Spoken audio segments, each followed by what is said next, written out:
ശരാ ഞാനിപ്പോൾ എവിടെയാണ് പോയി ചോദിക്കുക, പൈസ അവിടെ പോയിട്ടും കിട്ടിയില്ലല്ലോ. മോക്ക് കോഴ്സിന് ജോയിൻ ചെയ്യണമെങ്കിൽ 20,000 റുപ്യ അടയ്ക്കണ്ടേ 2-3 ദിവസത്തിൻ്റെ ഉള്ളിൽ. ഞാനിപ്പോൾ എവിടെയാ പോയി നോക്കുക. അതാ ഷിജി വിളിക്കുന്നുണ്ട്, അവളോട് ഞാൻ ചോദിച്ചു പൈസ. ശരിയായിക്കുന്നയക്കൂ. ശരാ മോളെ ഷിജിയെ, എന്താ ശരിയായോ? ഇല്ല ചേച്ചി, കിട്ടിയില്ല കേട്ടോ. സാരമില്ല, ഞാൻ ആരോടെയും ചോദിച്ചു നോക്കട്ടെ. ഞാൻ ഉണ്ടായിക്കും വിചാരിച്ചിട്ടായിരിക്കും. നിങ്ങളൊന്ന് ചോദിച്ചു നോക്കി ആരോടെങ്കിലും. ആരും ദൂരമൊന്നുമില്ല, എത്രയും പൈസ ഒക്കെ ആരാ തരിക? ഇനിയിപ്പോൾ ആകെ ഒരു രക്ഷയുള്ളത് ചന്ദ്രേട്ടനോടൊന്ന് പോയി ചോദിച്ചു നോക്കട്ടെ, ഒരു തരികയായിരിക്കും.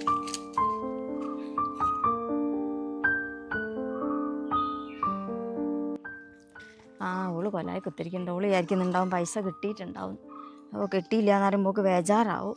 എന്താക്കാനാ അപ്പോൾ? അവളോട് പറയട്ടെ. അമ്മ വരുന്നുണ്ടല്ലോ. ഈശ്വര, പൈസ കിട്ടിയേക്കും. എന്തായമ്മേ, പൈസ കിട്ടിയോ? ഇല്ല മോളെ, സജേച്ചിനെ വിളിച്ച് ഓരോടത്തും ഇല്ല, തങ്കേച്ചിനോടും ചോദിച്ചു ഓരോടത്തും ഇല്ല. ആണോ? ഇനിയിപ്പോൾ എന്താ ചെയ്യാമ്മേ? ഇനി ആരോടാ ചോദിക്കുക? 2-3 ദിവസമുള്ളൂ ഫീസ് അടയ്ക്കാൻ. അന്ന് ജോയിൻ ചെയ്തിട്ടില്ലെങ്കിൽ പിന്നെ ജോയിൻ ചെയ്യാൻ പറ്റൂല. എന്താക്കാനാ മോളെ? ഇനി ആകെ ഒരു വഴിയുള്ളത് ചന്ദ്രേട്ടനോടാണ്. ചന്ദ്രേട്ടനോട് ചോദിക്കട്ടെ. ഞാൻ ആടെയല്ലേ പണിയെടുക്കുന്നത്, അതുകൊണ്ട് ശമ്പളത്തിൽ നിന്ന് കഴിച്ചു കൊടുക്കുക, എന്തായാലും കിട്ടും. അത് ശരിയാലേ. എന്തായാലും നമുക്ക് കുറച്ച് മാസം കൊണ്ട് അത് പണിയെടുത്ത് വീട്ടാൻ പറ്റുമല്ലോ അല്ലേ? എന്നാൽ ചന്ദ്രേട്ടനോട് എന്തായാലും പെട്ടെന്ന് ഇന്ന് തന്നെ ചോദിക്കാമേ. അത് ഞാൻ ചോദിക്കും മോളെ, എന്തായാലും കിട്ടും. ഒരു തരാണ്ടിരിക്കൂല. ഞാൻ ഇതുവരെ ചോദിക്കാഞ്ഞത് നമ്മൾ അവിടെ പണിയെടുക്കുന്നതിനെ കൊണ്ട് മുതലെടുക്കാൻ വിചാരിക്കൂലേ, അതുകൊണ്ടാണ്. അത് ശരിയാണ് അമ്മ പറഞ്ഞ്. അമ്മയുടെ പണിയെടുക്കുന്നതിനെ കൊണ്ട് നമ്മൾ മുതലാക്കുകയാണോ എന്ന് വിചാരിക്കുമോ? എന്തായാലും സാരല്ലേ അമ്മേ, നമുക്ക് വേറെ വഴിയൊന്നുമില്ലല്ലോ. അമ്മ എന്തായാലും ഒന്ന് ചന്ദ്രൻ്റെ അടുത്ത് പോയി ചോദിക്കും.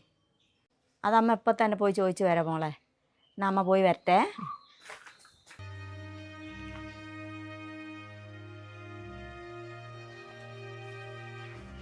കിട്ടുമായിരിക്കും, കിട്ടിയാൽ മതിയായി. ഈശ്വര, മടിയാന്ന് ചോദിക്കാൻ. ഒരു വിചാരിക്കും ഇവിടെ പണിയെടുക്കുന്നതിനെ കൊണ്ട് ചോദിക്കുകയാണെന്ന്. എന്തായാലും വേണ്ടിയില്ല, വേറെ ഒരു നിവൃത്തിയില്ലായിട്ടല്ലേ.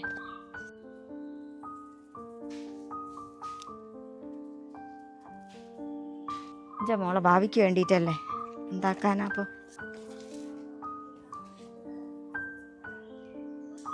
ചോദിക്കാനേ. സേവിയോ എന്നോട് ഇന്ന് വരാൻ പറഞ്ഞിട്ടില്ലല്ലോ? അല്ലേ അന്നേട്ടാ, ഞാൻ ഇന്ന് പണിക്ക് വന്നതല്ല. പിന്നെന്തേ വന്ന്? അത് ചന്ദ്രേട്ടാ, എനിക്ക് കുറച്ച് പൈസേൻ്റെ ആവശ്യം ഉണ്ടായിരുന്നു. എനിക്കിപ്പോൾ എന്താണ് പൈസൻ്റെ ആവശ്യം? എൻ്റെ മോക്കേ ഒരു കോഴ്സിന് ചേർത്തേണ്ടിയിട്ടായിരുന്നു. അതിന് കുറച്ച് പൈസേൻ്റെ ആവശ്യമുണ്ട്. എന്ത് കോഴ്സിനാണ് മോളെ ചേർത്തുന്നത്? അത് ചന്ദ്രേട്ടാ, ഒരു നഴ്സിങ്ങിൻ്റെ കോഴ്സായിരുന്നു. അത് 20,000 റുപ്യ അടയ്ക്കണം ഫസ്റ്റിൽ.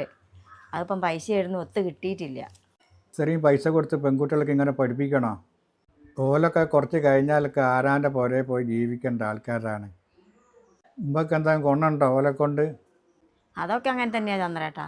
എന്നാലും കല്യാണം കഴിഞ്ഞാൽ ഓൽക്കൊരു സ്വന്തം കാലിൽ നിൽക്കാനുള്ള ഒരു ജോലിയൊക്കെ വേണ്ടേ? എന്ത് ജോലി ഷീബേ? എന്നിട്ട് എല്ലായിടത്തും പെൺകുട്ടികളാണോ പുര പോറ്റുന്നത്? പുര പോറ്റിയില്ലെങ്കിലും ചന്ദ്രേട്ടാ, ഓരോ ആവശ്യങ്ങൾക്ക് ഒരാളെ കാല് പിടിക്കണ്ടല്ലോ. അതെന്താ കാട്ടെ, ഞാനേ എൻ്റെ മോനെ മാത്രമേ പഠിപ്പിച്ചിട്ടുള്ളൂ. മോളെ പിന്നെ പ്രായം എൻ്റെ കല്യാണം കഴിച്ച് വിട്ടതാണ്. മോളെ പഠിപ്പിച്ചിട്ട് വെറുതെ പൈസ പോക്കണ്ടല്ലോ. പോക്ക് കിട്ടുന്ന പൈസ എന്തായാലും ഇങ്ങോട്ട് കിട്ടൂല. അതുപോട്ടെ, എനിക്കിപ്പോൾ എത്ര പൈസയും വേണ്ടിയേ? ഇപ്പം തൽക്കാലം 20,000 മതി. ഓളെ കോഴ്സ് തീരുമ്പോഴത്തേക്ക് 2 ലക്ഷം 3 ലക്ഷം പോലെ ആവും. 3 ലക്ഷമോ? എനിക്ക് ഭ്രാന്തുണ്ടോ ശീവേ? അത് സാരല്ലേ ചന്ദ്രേട്ടാ, എന്നെ കൊണ്ട് കഴിയുന്നത് ഞാൻ ചെയ്യുക. തൽക്കാലത്തെ ഒരു 20,000 റുപ്യ തരാനുണ്ടോ നിങ്ങളെടുത്ത്? എൻ്റെ ശമ്പളത്തിൽ നിന്ന് പിടിച്ചോളി. അല്ല ശീബ, 20,000? ഞാൻ വിചാരിച്ചു 1000-2000 ആണെന്ന് വിചാരിച്ചു. അയ്യോ, 1000-2000 പോരാ ചന്ദ്രേട്ടാ, 20,000 തന്നെ വേണം. കുറച്ച് കഴിഞ്ഞിട്ട് ഞാൻ കുറച്ച് നിങ്ങൾക്ക് തരും, ബാക്കി നിങ്ങൾ ശമ്പളത്തിൽ നിന്ന് പിടിച്ചോളി. നീ മിണ്ടല്ല ശീബ, എപ്പം എൻ്റെ അടുത്ത് പൈസ ഒന്നുമില്ല. ഇനി വേറെ ആരുടെയും പോയി ചോദിച്ചു നോക്ക്. അയ്യോ ചന്ദ്രേട്ടാ, നിങ്ങൾ അങ്ങനെ പറയല്ലേ. ഞാൻ ഇങ്ങോട്ട് വന്നത് നിങ്ങൾ തരുമെന്ന് വിചാരിച്ചിട്ടല്ലേ. എന്നോട് ആരും പറഞ്ഞു എൻ്റെ അടുത്ത് പൈസ ഉണ്ടെന്ന്? ഇനി വേറെ ആരോടും പോയി ചോദിച്ചോ?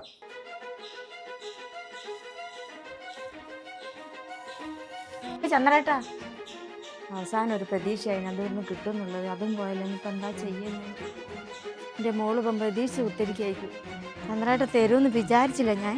ഇനിയിപ്പോൾ എന്താ ചെയ്യുക? കഷ്ടായിപ്പോയി.